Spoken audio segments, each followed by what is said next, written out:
உன் இளமை கொஞ்சம் இறங்கி வந்தால் நிழலும் கூட விதிக்கும்.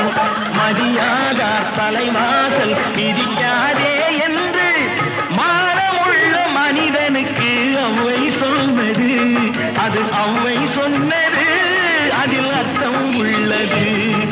பரமசிவன் கழுத்தில் இருந்து பாம்பு கேட்டது, கருடா சௌக்கியமா?